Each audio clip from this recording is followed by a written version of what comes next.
Now, because earlier we had discussed elements of cost, and we discussed also break-even analysis, and we said there are two ways of expressing the break-even. We talked about the graphical presentation. We also talked about tabular presentation. Now I want us to look at the pricing policy. Now, prices are always subjected to change. When demand is great, prices can be increased, and when sales are low, the prices can be reduced. Now, the prices is not constant, keeps on fluctuating. The pricing policy are usually influenced by the following. When you are deciding the price that you are going to charge, it is going to be influenced by the following. Customers' demand. This applies to what the customer are able to spend as per their capability. How much is the customer willing to spend? Is customer willing to spend 1,000? Now that is the customer demand. There are those customers who will have low spending power. So the prices given are beyond what the customers are able to offer. Therefore, we can say that prices given is beyond the customer spending power. Prices should be what customers are able to offer as their pocket. Now, that's why we say when you are locating your business, first consider the type of customer that you have, such that you know your customers are able to afford this. Now, there is cost of production. In the cost of production, it's number 2. When you are pricing, so the second factor that you are supposed to consider, pricing, cost of production. In the cost of production, you look at the materials, you also look at the resources, and the resources are things like water, there is gas. Look at them. How much is it going to cost? That is the cost of production.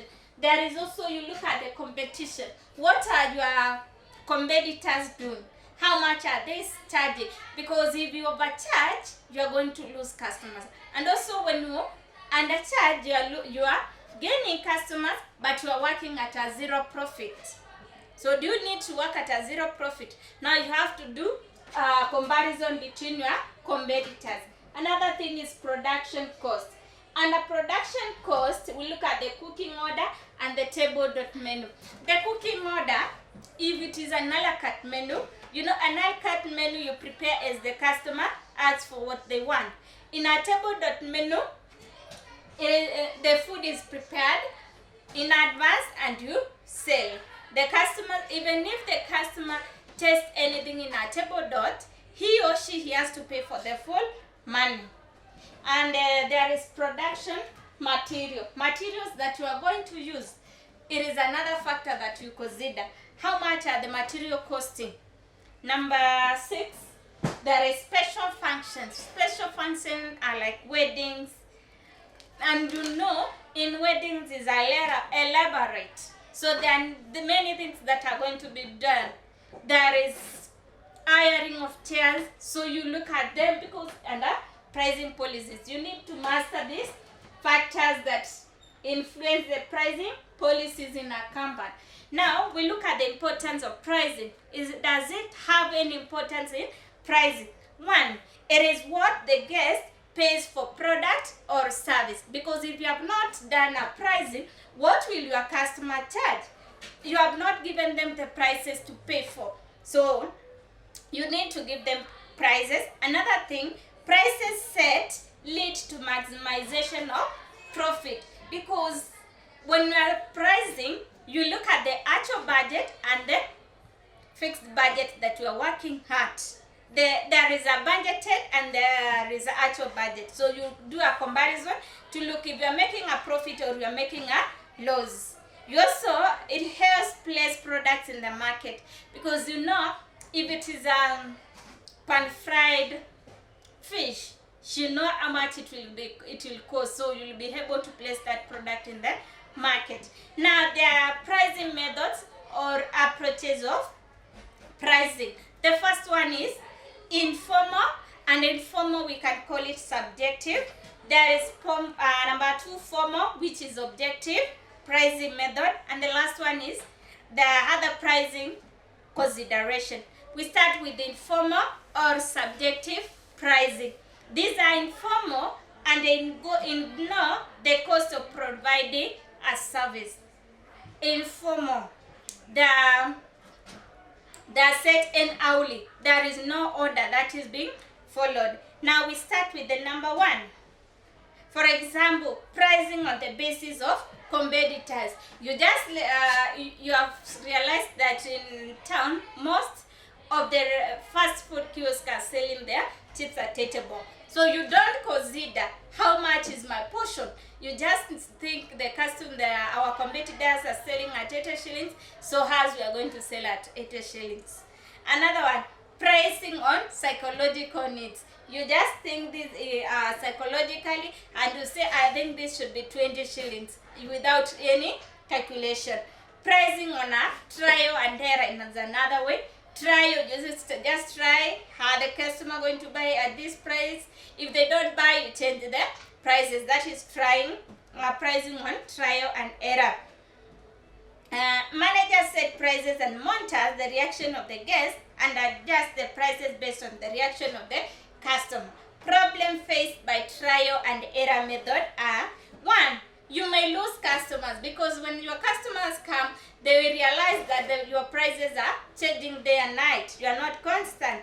They will think the waiters are stealing from them. Another one, monitoring reaction takes some time, because if you are going to sell it today, you need to take some time so that you can be able to come with a fixed price. Another one, guest reaction may cause frequent price changes that may lead to price confusion among guests. If the guests, you see your guests are not satisfied, you change your prices, your guests will not have an idea. And the best advertisement that you can use, you use the people, because they are the people who are advertising you. Another one, does not consider other uncontrollable factors which affect customer purchase decision, because this you just did it try and error. Another last one is does not consider the cost of producing products. You just try and error. Another method that they use in informal subjective is loose lead pricing. The management sets the low prices for selected items to attract customers to establishment, and you assume that the guests will select other expensive items in the establishment. So they'll use one item which they will sell at the cheapest price. Then after that, when the customer will be attracted by that prices, when they come here, they will buy something which is expensive. Reasonable pricing method. This method uses a price that the operator thinks will represent value to the guests. In other words, the operator puts himself in the guest's shoes and asks, how much am I willing to pay for this service? So if the operator thinks I'm going to pay this is what they do. Another thing is highest price method. Some of us will say expensive. The cheap is expensive, but the others who think expensive is it's not cheap. We say cheap is expensive. So the operator has that in mind. So he needs to charge the highest price for the customers to come in and buy. There is another one, intuitive price method. Like the name suggests, prices are set by intuition of the operator alone. The operator takes a little more than a wild guess about the selling price. It differs from the reasonable pricing method in that it takes a little less effort to determine the prices, as one does not consider what would represent value to the customer. Limitation of subjective pricing method or informal pricing method. 1. Cannot relate to profit requirements of the operator. Number 2. Cannot relate to the cost of a menu item. Number 3. Solely based on assumption, guesswork. And also last one, number 4. Seldom works in an era where customers are looking for value of money. In our next class, we'll look at the objectives of FOMO method.